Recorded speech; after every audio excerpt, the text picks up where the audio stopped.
então ele vai resumir rapidamente em aproximadamente um terço do tempo, mas com todo o conteúdo, o que ele ia compartilhar com a gente antes. Esse negócio de texto eu conhecia em outro ambiente religioso, mas tudo bem. Como nós somos ecumênicos e tudo jóia. Beleza? Que bom, né? Então, eu não sabia que era para começar com o texto. Meus queridos e queridas, é um privilégio muito grande estar presente com todos vocês, com todas vocês nesse momento. Falar depois de você não é fácil, né? Então não vou, na verdade, tem um material escrito que depois pode ser socializado, vou jogar algumas coisas assim rápidas, vou falar mais do coração, uma conversa de mesa, mais do que qualquer outra coisa, vou tentar ser o mais rápido possível e espero que Deus abençoe o meu e o seu coração. Lembrando, como nordestino, não poderia deixar de dizer isso, que em 1962 aconteceu um evento organizado pela então Confederação Evangélica do Brasil, em pleno Nordeste, em pleno Recife, Cristo e o Processo Revolucionário Brasileiro. Isso em 1962. Uma das palestras, que era a palestra de João Dias de Araújo, era o Evangelho Total, né? Se total parece com... Revolução do Reino de Deus, a palestra do João Dias de Araújo. E tinha uma palestra que eu não lembro agora quem se era dele, que era o Evangelho Total, sobre o Evangelho Total. E a dele, Revolução do Reino de Deus. Estava presente Gilberto Freire, participando, Celso Furtado, entre outros. Então, esse tema me parece que é um tema que vem como fruto de uma necessidade das injustiças, dessa realidade de pobreza e de empobrecimento do nosso continente, e essa presença evangélica vai levantando a sua voz.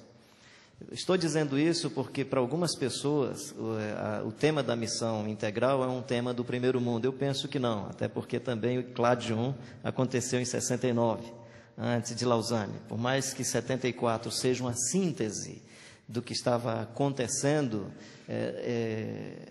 a ideia não surge aí. Nós encontramos aí nesse momento histórico uma síntese, mas você tem vários sinais anteriores a esse momento. O Congresso Brasileiro de Evangelização em 83, creio que a grande pergunta era se responsabilidade social e se evangelização faziam parte da missão da igreja. Eu acho que esse era o tema do momento. Me parece que na década de 90 nós já não estávamos mais perguntando sobre isso, nós já queríamos saber como é que nós fazemos as duas coisas ao mesmo tempo. Precisamos também lembrar que esse é um tema de um segmento do cristianismo. No mundo católico, a evangelização e a responsabilidade social não me parecem ser vistas como coisas separadas. Ou seja, quando estão falando da evangelização, estão considerando a ação social e política como parte da sua evangelização. O bispo Sebastião Gameleira, do mundo anglicano, diz que, na verdade, se nós fôssemos pensar bem, tudo é diaconia. Diaconia da palavra ou diaconia da proclamação, diaconia social, diaconia política, diaconia do trabalho. Ou seja, Jesus diz, eu vim para servir, eu vim para ser diáconos, eu vim para servir a sociedade, né? E a igreja tem a mesma missão de serviço de Jesus. Há uma frase na Visão Mundial que eu gosto, que é testemunhar de Jesus Cristo com vida, palavras, obras e sinais. Então, nesse sentido, testemunhar envolve as nossas ações, as nossas palavras, a nossa evangelização, e estamos abertos a essa manifestação sobrenatural de Deus.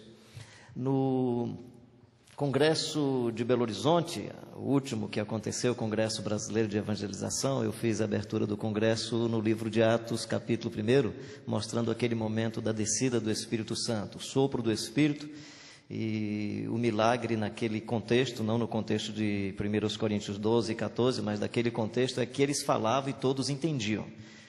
E eu posso falar isso com plena liberdade, sou advertente pentecostal, no mundo pentecostal a gente fala e ninguém entende. O texto ali de Atos diz que eles falavam e todos compreendiam. Então a ideia era de que quando há o sopro, quando há essa ação do Espírito Santo, há uma comunicação sensorial, possivelmente, essa capacidade de entendimento e de compreensão, de abertura, de aceitação, de inclusão. E aí incluía os servos e as servas, os jovens e os velhos, e eles teriam essa capacidade de exercer a vocação e a missão dentro de perspectiva também sobrenaturais.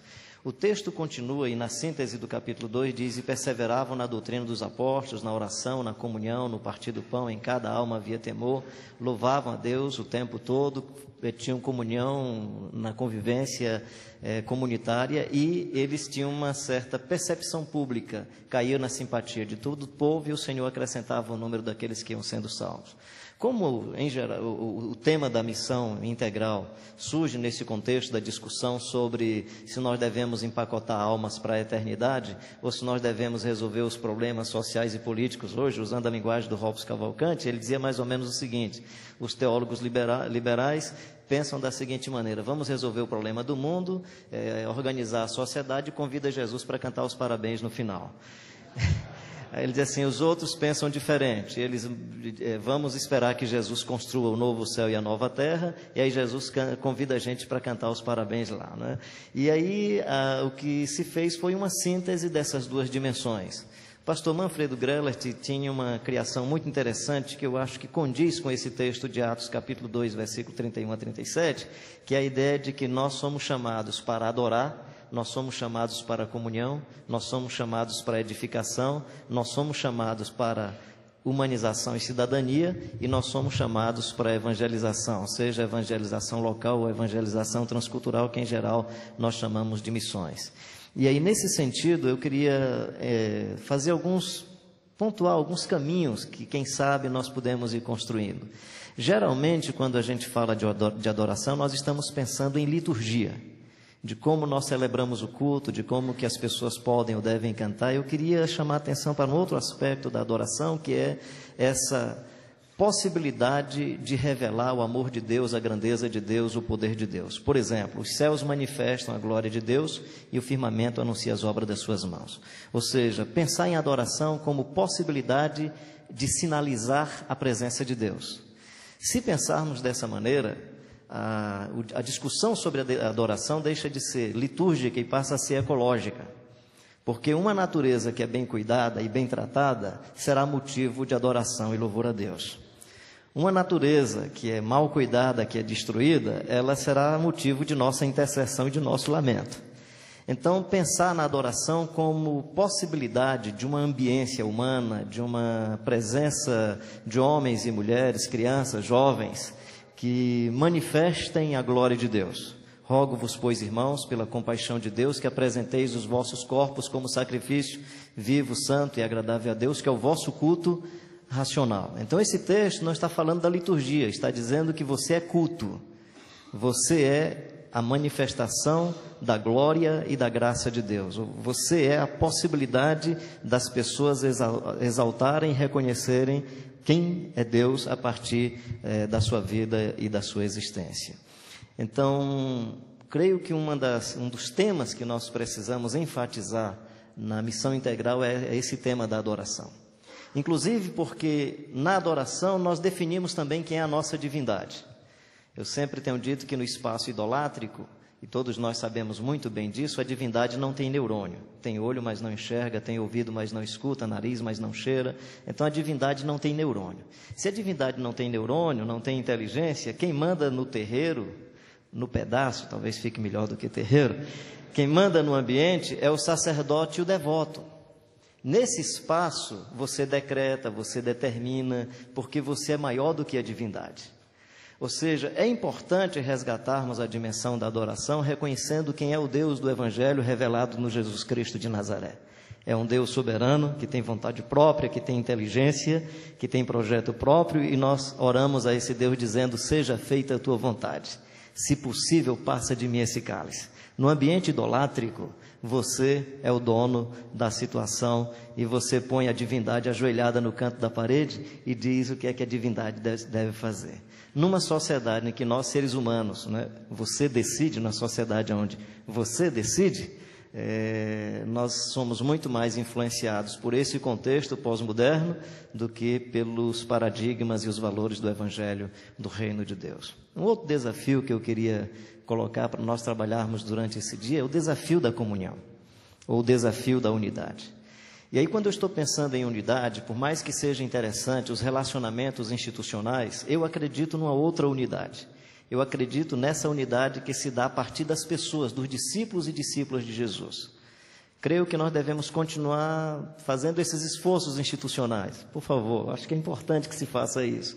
Eu acho que isso tem uma pedagogia cultural também e isso não deve ser descartado. Mas eu presumo que nós não temos valorizado o relacionamento entre os discípulos e as discípulas de Jesus que estão nas diversas comunidades do povo de Deus. Acredito que para pensarmos a partir desse referencial, nós deveríamos mexer no conceito do que nós chamamos igreja. Eu, pessoalmente, não acredito que o que Jesus chamava de igreja seja esse negócio que a cristandade foi criando e inventando. Acredito que era um outro modelo de humanidade, um outro modelo de organização, bem diferente do que nós conhecemos. É algo que o diabo não toca. Sobre esta pedra edificarei a minha igreja, a minha comunidade, os meus discípulos e as minhas discípulas, e as portas do inferno não prevalecerão contra ela. O jeito que nós nos organizamos e que nós existimos parece que fica muito fácil do diabo pegar. Então Jesus fala de um outro negócio que o diabo tem dificuldade de... Aliás, parece-me que ele nem se interessa muito por esse outro negócio que Jesus construiu. Eu estava, acho que foi no SEM, certa feita, dando um curso sobre missiologia, e uma pessoa perguntou sobre interpretação de texto bíblico, eu acho que era isso, ou se era missiologia mesmo, não lembro exatamente qual era o tema, e alguém perguntou como é que eu estava vendo essa venda do Evangelho, o pessoal comercializando o Evangelho. Eu falei que não acreditava que alguém comercializasse o Evangelho, porque o Evangelho é difícil de ser comercializado. Nós podemos comercializar cacoetes da cristandade, elementos do cristianismo, mas o Evangelho é difícil de ser vendido. Como é que você vende? Alguém quer pagar R$1.000 para entregar a face para o seu inimigo? Quantos querem pagar R$2.000 para perdoar as pessoas? Quantos querem pagar 300 para ir à cruz, carregar a cruz, sofrer com Jesus? Isso é difícil de ser vendido. Então Deus elaborou um modelo tão interessante que até para ser vendido é ruim. Não serve para ser vendido. E criou um tipo de sociedade que tem uma capacidade de capilaridade, de fermentação, de invasão nos espaços. Então Jesus invadiu o espaço judaico, Jesus invadiu os ambientes dos sacerdotes, dos escribas. E eu tenho dito que nós precisamos descobrir essa possibilidade de fermentação do esporte, dos ambientes culturais, das escolas, de todos esses espaços, inclusive da igreja. Ou seja, esses espaços precisam ser invadidos. Então, quando eu estou chamando de igreja, eu estou me referindo a esse modelo que, no meu entendimento, o modelo fica meio que fechado, mas a essa organização, a essa ambiência de Jesus e os seus discípulos, que me parece diferente do que nós fomos criando posteriormente. É um modelo onde os últimos serão os primeiros, os menores serão os maiores. As crianças têm privilégio e prioridade.